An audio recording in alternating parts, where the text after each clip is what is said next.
This is my ranking of classic CRPGs that I've played, based purely on my personal experience. Each one is placed from masterpiece down to trash, depending on how deep the role-playing systems are, how strong the writing and party design feel, and how well the gameplay still works today. Let's get straight into the list. Diablo II follows my journey across a world under threat as I hunted the prime evil Diablo and battled the forces gathering around him. I traveled through dark wilderness areas, deserts, jungles, and dangerous strongholds while helping towns threatened by monsters and corruption. The gameplay used fast-paced hack-and-slash combat where I clicked to move, attack, cast spells, and use special abilities against huge groups of enemies. I chose a character class with its own unique skills and spent points to build my character in different ways as I leveled up. Randomly generated maps, loot, and enemy placements made each journey feel different, while stronger equipment constantly changed how I approached battles. Diablo II still secures an excellent tier position in my ranking. Fallout begins with me leaving Vault 13 and entering a dangerous wasteland after being tasked with finding a water chip to save my underground community. I traveled between settlements, met rival factions, and uncovered a growing threat connected to super mutants spreading across the region. The game gave me a huge amount of freedom in how I handled quests, allowing me to solve problems through combat, dialogue, stealth, intimidation, or clever character builds. My choices could change towns, faction relationships, and even major story outcomes, while turn-based combat let me target specific body parts through the VATS system. Fallout 2 expanded those ideas with a larger world, more factions, deeper quest lines, and even more ways to shape events through my actions. These classics belong in the masterpiece tier without question. Icewind Dale begins with me creating a full party of adventurers and leading them into the frozen northern frontier after reports of strange events near Kuldahar and the surrounding settlements.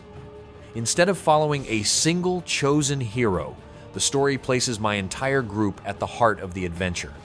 I traveled through icy caverns, ancient ruins, temples, fortresses, villages, and massive dungeon complexes while investigating disappearances, unusual weather, and a growing threat. Combat played a major role, using real-time battles with pause and advanced Dungeons and Dragons rules.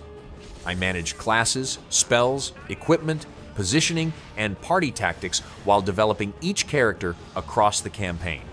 Along the way, I completed quests, spoke with townsfolk, uncovered secrets, gathered treasure, and faced increasingly dangerous enemies.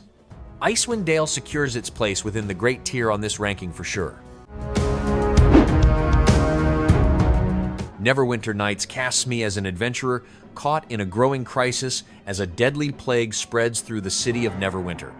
My journey began with investigations across troubled districts before expanding into forests, crypts, caves, castles, and distant regions connected to a larger threat.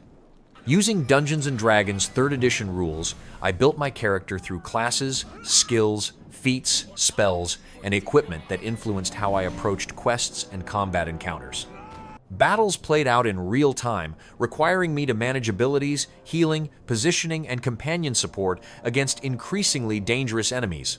Alongside the main story, I completed side quests, gathered powerful gear, and strengthened my character through steady progression. The powerful campaign editor also allowed players to create and share their own adventures. Neverwinter Nights finds a deserving home in the excellent tier.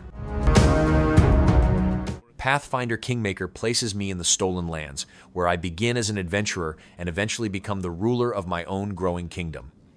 The journey starts with hunting bandits and exploring dangerous wilderness areas, but it steadily expands into managing settlements, appointing advisors, and dealing with political problems across my territory. I traveled through forests, caves, ruins, and remote locations while taking on quests that often came with time limits and lasting consequences.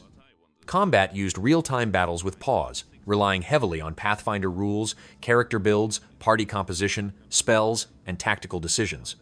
Outside of combat, I spent time developing my kingdom, solving events, upgrading regions, and balancing exploration with leadership duties. This ultimately finds its place within the good tier of this ranking. Pillars of Eternity follows my journey through the land of Eora after a supernatural event leaves me with the power to perceive the memories and secrets hidden within souls. As I searched for answers, I traveled across bustling cities, remote wilderness areas, ancient ruins, and dangerous underground locations filled with political conflicts, mysteries, and difficult choices. Conversations played a major role because my skills, reputation, and decisions could unlock new paths or change how situations unfolded. Combat relied on real-time battles with pause, where I commanded a party of 6 adventurers, coordinated abilities, managed positioning, and adapted to challenging encounters. Character progression offered extensive customization through classes, talents, skills, and equipment, encouraging different playstyles. Pillars of Eternity secures a respected place within the Great Tier. That's my ranking of classic CRPGs. A few of these remain among the best I've ever played. See you in the next ranking. Thanks for watching.